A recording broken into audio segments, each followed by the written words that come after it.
من الشيطان الرجيم. وقال فرعون ذروني أقتل موسى وليدع ربه إني أخاف أن يبدل دينكم أو أن يظهر في الأرض الفساد.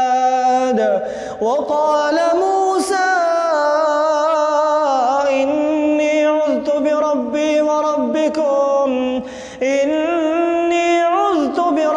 وربكم من كل متكبر لا يؤمن بيوم الحساب. وقال رجل مؤمن من آل فرعون يكتم إيمانه أتقتلون رجلا أن يقول ربي الله وقد جاءكم